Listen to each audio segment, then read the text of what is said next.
Welcome. My name is Penelope Chatterton. Welcome to Awaken the Dream. My friends, I am so excited to share an overview today of The Infinite Way of Joel Goldsmith.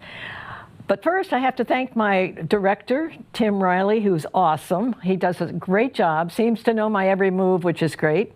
Ellery Curran Moori, I have not mentioned enough, is my web gal. She does beautiful work, so thank you, Ellery. Thank you, Acropolis Books, for a place to go to get all of Joel's work. And thanks to Liz Parker and Marty for the work they do, extending how to weed your way through all that material. And let me tell you, I want to share what Joel has to say about why so much material. A good place to start is Joel often says, gee, I could do a 500-page textbook and be done with it. But guess what? He's done, 100 books, lectures. He's spoken everywhere. He is global. He's in every country. He's everywhere. And he's one person. He's a channel. He's a transitioning person. He is a channel. He's a meditator. He discovered the mystical eye within himself. And he's a transparency. Absolutely. And he's brilliant. And everyone appreciates him. And I want to talk a little bit about the difference between metaphysics and mysticism.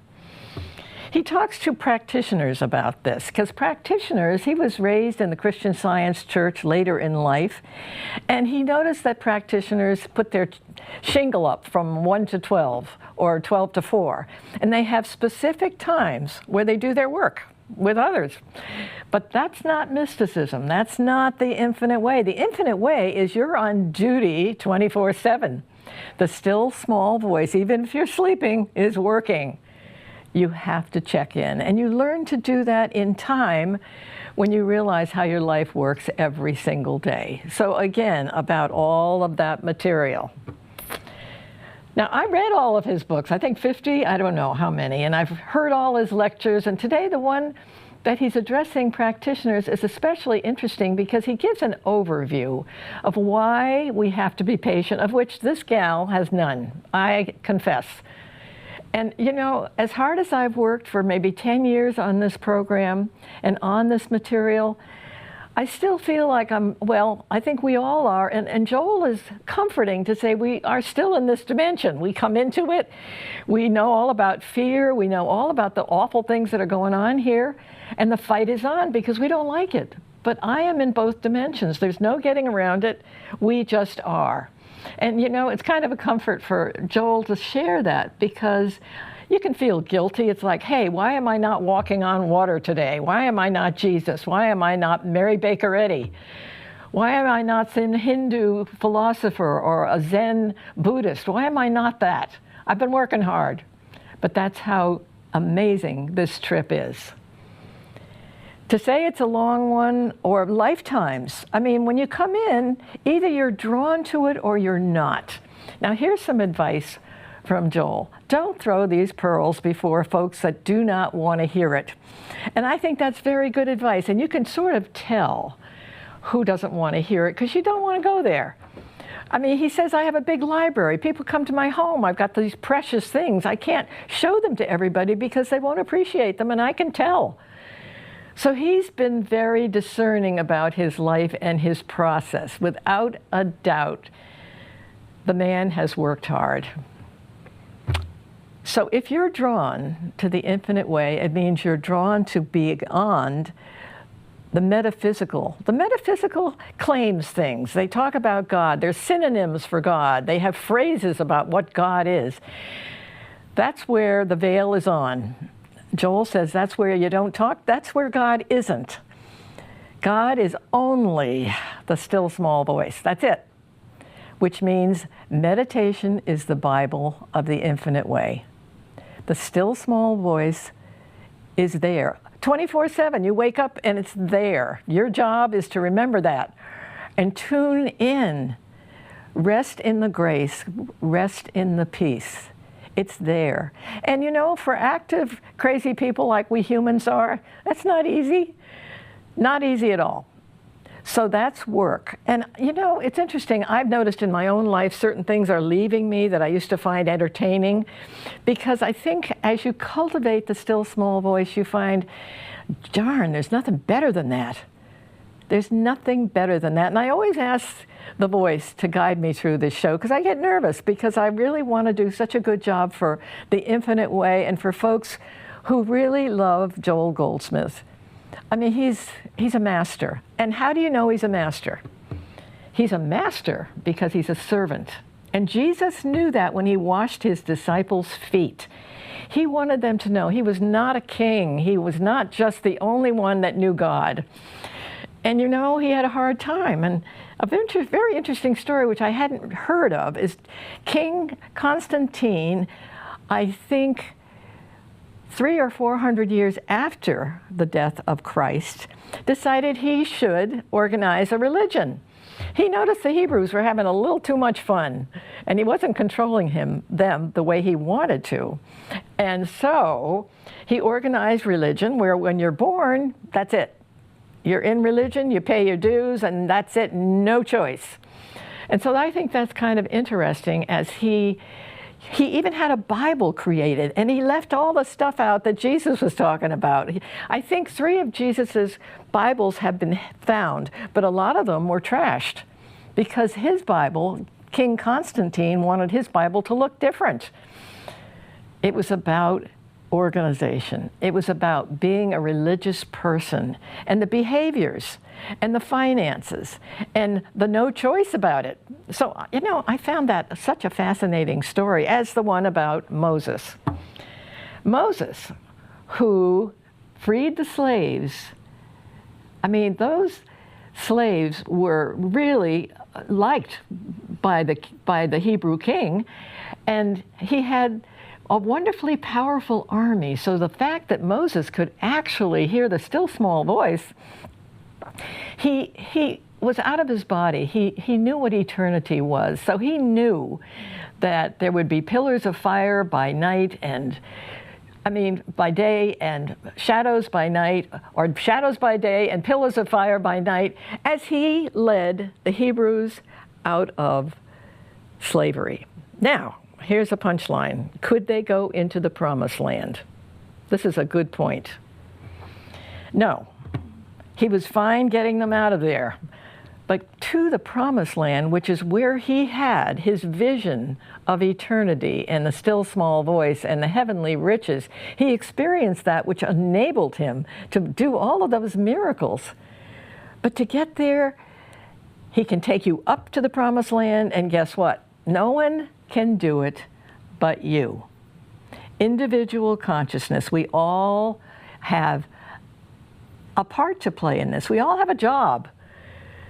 We're all individual people that know God, and we have an assignment, and I'm fascinated by that.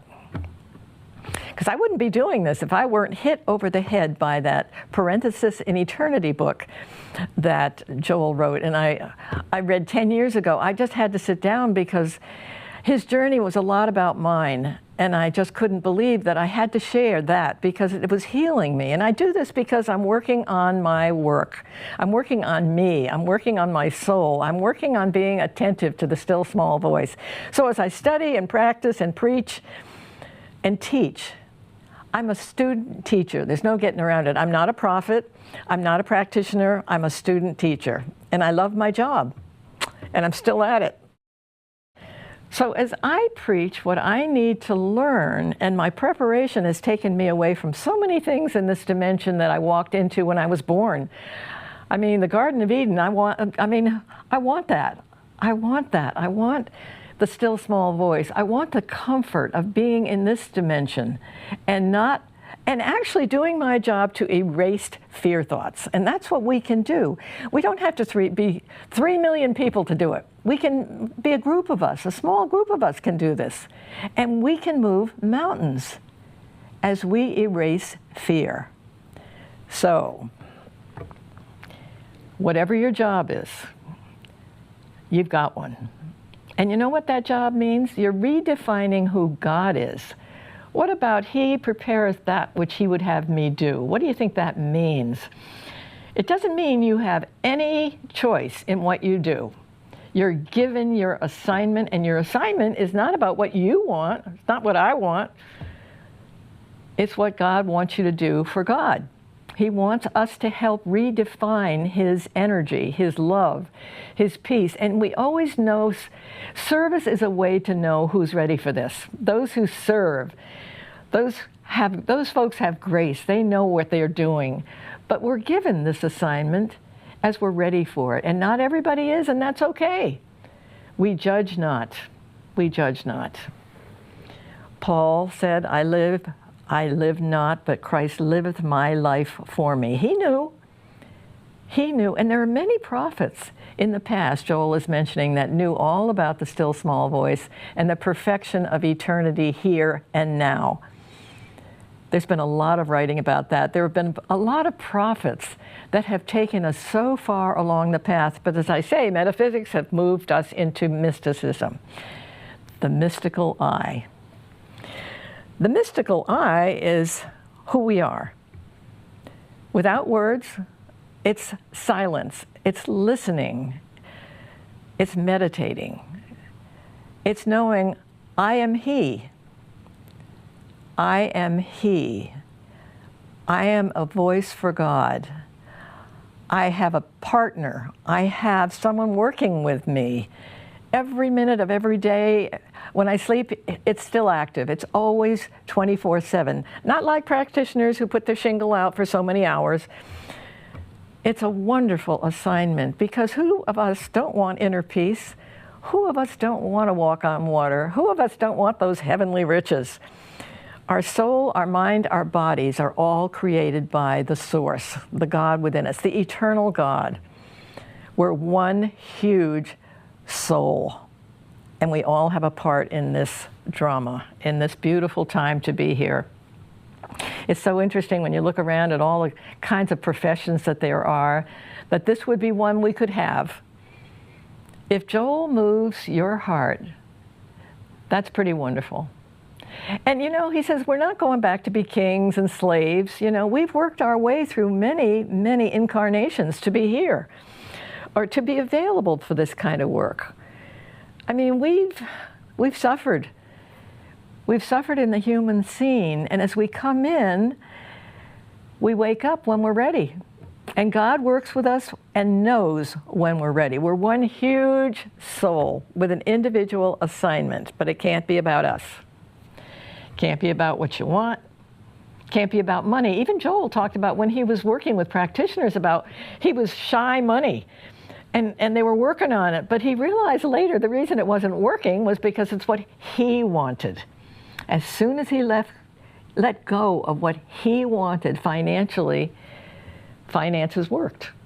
Lectures worked. He's been all over this country, and as he says humbly, I'm one soul. I'm a transparency. I was hit over the head with a still small voice, and I listened and I wrote and I wrote and I lectured and I did workshops. The man's been all over this country. And you know that Bible I was talking about? It's got Western, Eastern, Near East energy in it. It's got all kinds of healing energy in the new Bible. Yeah. And you know, Jesus the Christ, you know, they say, at least Joel tells us, he had 3 disciples he could really work with that knew about the still small voice. I mean, he had so many followers, but that just goes to show. It's like Joel said, I have hundreds of people come in here, and how many come back? Not many. It's a path that you're ready for when you're ready for it. And you'll know that because something inside you will say, I've got to serve. And that's how Joel noticed the folks that came to him, that kept coming back to work with him. They all were serving people. They were masters. Like Jesus was a master, but he was also a servant. His message was powerful. He had many followers, like Buddha. I mean, and it's so wonderful that Joel can say, look, he was great, but he only knew the still small voice. That's what he preached. He wanted everybody else to know that. Yeah, he didn't want credit to be the man, the king, the whatever. He did not want that. He wanted to tell folks that what he had, they have, which, as I say, which is why he washed the disciples' feet, to show his humility, his likeness to them. It was a journey, and boy, did he do his work, did he do his share, and has he moved mountains? But so has Joel, and I can't say enough about Joel. I wonder if I give him enough credit sometimes, because he's a mystic. And you know, he was raised a retailer. His mom always said, hey, you really want to find God, don't you?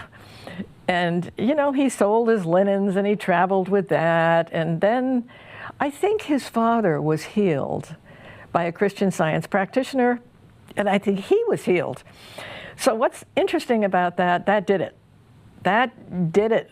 He realized, like Jesus healed people.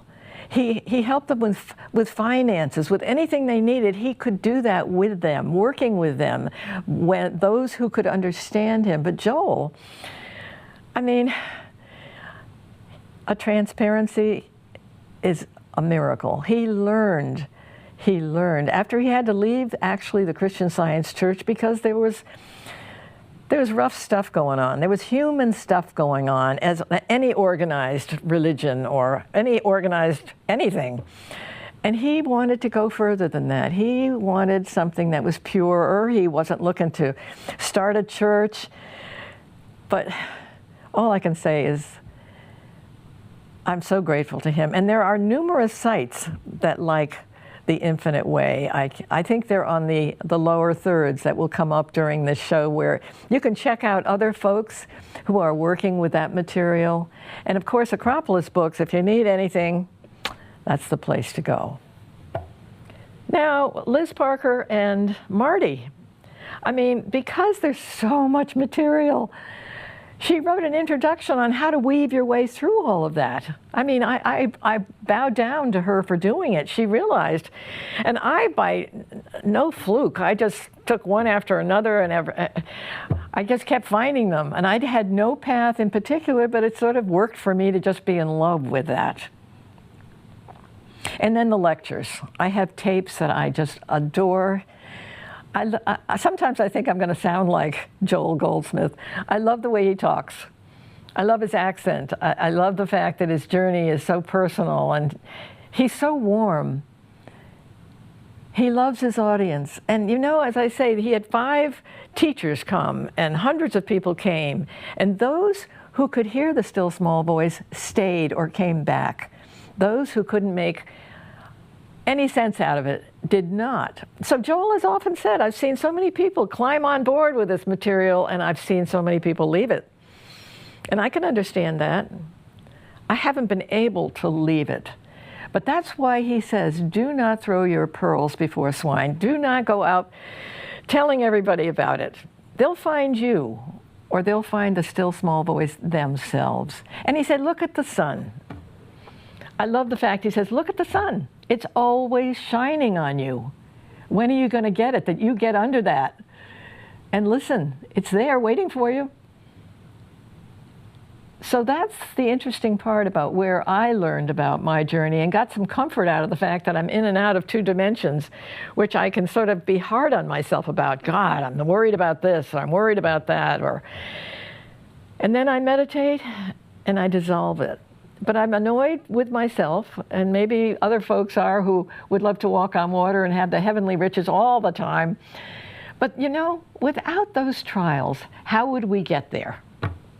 Good point, huh? How would we ever look for an inner grace if we didn't have trials, if we didn't have sickness or sin, or if we didn't have a past that we didn't like?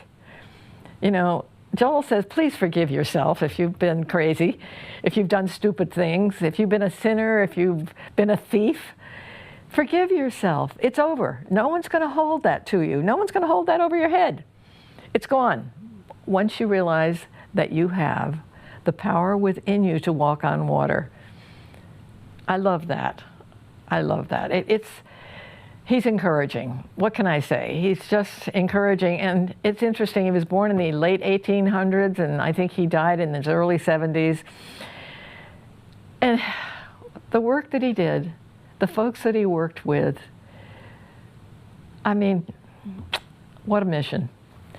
So you never know what your mission is, my friends. And all I can say is you can always ask. If you keep meditating, which is, I say, the Bible of the infinite way, keep meditating and say, what can I do? Where is my talent? I don't care if you're a janitor or a professor in a college. It does not matter. I think what matters is you show up and love your neighbor. You're looking in a mirror all the time. Let me get to that point because it's important. When you love thy neighbor means everyone you look at, your worst enemy, people you really don't like, you've got to see differently. You've got to see them as holy. Big job, huh? They're sons and daughters of God. They're perfect. So if you want your heart to come back to you with what your vision is, what your judgment is, it better be good. Because if you're blaming anybody, if you're feeling sorry for yourself because somebody did you wrong, who's going to suffer? Not that person. It's going to be you. Do you get that? So walk on water, see everyone as sons and daughters and perfect. Perfect in mind, body, and soul. We're one huge soul. This whole universe is perfect. And we have a job to do for God.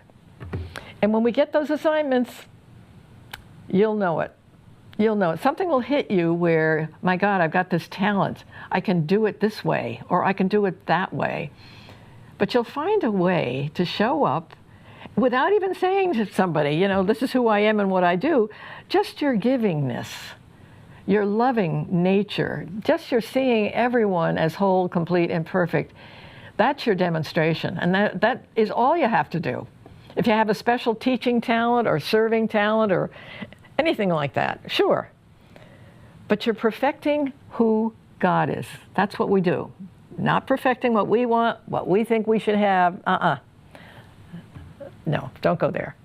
So I'm winding down, and I want to thank you because this journey for me has been traumatic, and I've had a lot of loss, and frankly, sometimes those losses that we have, the pain that we've had in life, it's a setup in a sense where you have to go within. You just have to go within for comfort. You have to find peace. You have to find love. You have to find something to keep you going.